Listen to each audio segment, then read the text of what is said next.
Unacademy. Let's crack it. Friends, अच्छा blood क्या है? आपकी बॉडी में हर चीज़ किससे बनी हुई है? सेल से। सेल जुड़ के क्या बनाते हैं? टिश्यू। तो ब्लड भी क्या है? एक टिश्यू है। लेकिन ये जो टिश्यू है ये तो लिक्विड वाला टिश्यू है ना, ये ऐसा सॉलिड टिश्यू तो है नहीं। तो ब्लड क्या हो जाएगा? Blood is a kind of fluid tissue. और किस कैटेगरी में आता है? Fluid connective tissue. कैसा है बेटा? Fluid connective tissue. तो ब्लड का भी जो नेचर होगा, जो ओरिजिन होगा, वो बाकी के फ्लूइड, बाकी के कनेक्टिव टिश्यू की तरह क्या होगा? मेसोडर्मल होगा। सो ये ऐसा फ्लूइड कनेक्टिव टिश्यू है which is mesodermal in origin like other. अब बेटा फ्लूइड कनेक्टिव टिश्यू के ना हमने 3 मेजर कंपोनेंट्स करे थे। इफ यू रिमेंबर, हमने कनेक्टिव टिश्यू हम देखते थे, कोई भी कनेक्टिव टिश्यू है, एरियोलर, एडिपोजो, कोई भी, it is made up of 3 things. 1, a connective tissue is made up of certain cells. Second, the connective tissue is made up of matrix. Third, the connective tissue is made up of fibres. सारे connective tissue, be it dense, loose या फिर आपका skeletal connective tissue में तीनों components होते हैं except fluid connective tissue. Fluid connective tissue के पास सेल है, मैट्रिक्स है, लेकिन तीसरा कंपोनेंट नहीं है। तीसरा क्या था? फाइबर्स नहीं है। सबको याद है ना कनेक्टिव टिश्यू के बेटा 3 हिस्से। 3 हिस्से कौन से? सेल हो गया, मैट्रिक्स हो गया और फाइबर्स हो गए। तो फ्लूइड कनेक्टिव टिश्यू के अंदर एक चीज एब्सेंट है, दैट इज दिस फाइबर्स। तो हमारा ब्लड कैसा कनेक्टिव टिश्यू हुआ? Fibre less connective tissue. ठीक है, कोई कोलाजन, इलास्टिन, रेटिकुलर, कोई फाइबर्स हमारे ब्लड में प्रेजेंट नहीं होते।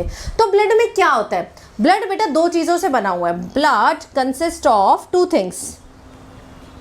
देखिए, एक तो बेटा आपके ब्लड में जो लिक्विड है वो है, दूसरा आपके ब्लड में क्या है? कुछ सेल्स हैं वो हैं। एक तो लिक्विड है यार, देखो blood is a liquid. The liquid part of the blood, the fluid part of the blood is called as plasma. तो जो मैट्रिक्स है ना, वो मैट्रिक्स कौन बना रहा है? आपका प्लाज्मा बना रहा है। तो plasma is the fluid part of blood. Fluid part of blood. Matrix कौन बना रहा है? प्लाज्मा बना रहा है। दूसरे नंबर पे कौन आ जाएगा? बेटा इस फ्लूइड के अंदर कुछ सेल भी घूम रहे होते हैं। ठीक है, कुछ सेल घूम रहे होते हैं। उन सेल्स को हम लोग क्या बोलते हैं? ब्लड कॉर्पुसल्स। उन सेल्स को हम लोग क्या बोलते हैं? ब्लड कॉर्पुसल्स, यानी कि ब्लड सेल्स। ठीक है, अब प्लाज्मा कैसा है? ब्लड सेल्स कौन से हैं पहले देख लेते हैं। ब्लड सेल बेटा जी मेजरली आपके पास 3 तरीके के हैं। सबसे पहले का नाम है RBC, red blood cells, also called as erythrocytes. Second type of cell is going to be WBC. WBC is white blood cell called as leukocytes. ठीक है, third one is called as platelets. ठीक है, platelets are also called as thrombocytes. क्या होगा? Thrombocytes. तो मेरा blood, तेरा blood, सबका ब्लड, सबके ब्लड में 2 कंपोनेंट्स, प्लाज्मा और ब्लड और सेल्स। ठीक है, अब कौन सी चीज़ ज़्यादा होगी, कौन सी कम? आप खुद दिमाग लगा सकते हो कि यार ये सेल्स जो है ना वो लिक्विड के अंदर प्रेजेंट है। ये जो सेल्स हैं, कॉर्पुसल्स हैं, ये लिक्विड के अंदर प्रेजेंट है। तो ऑब्वियसली जो लिक्विड का अमाउंट है वो ज़्यादा होगा। 55% of the blood is plasma.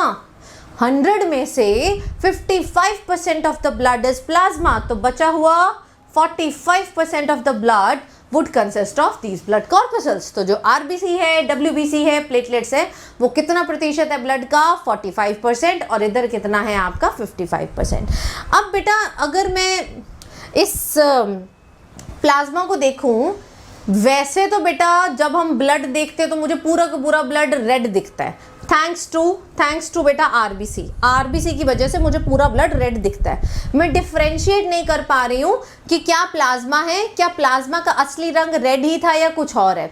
लेकिन अगर मैं आरबीसी को हटा दूँ, सिर्फ मैं क्या देखूं? सिर्फ मैं प्लाज्मा देखूं। अगर मैं आरबीसी को हटा दूं, सिर्फ क्या देखूं बेटा? प्लाज्मा देखूं। तो प्लाज्मा का रंग रेड नहीं है।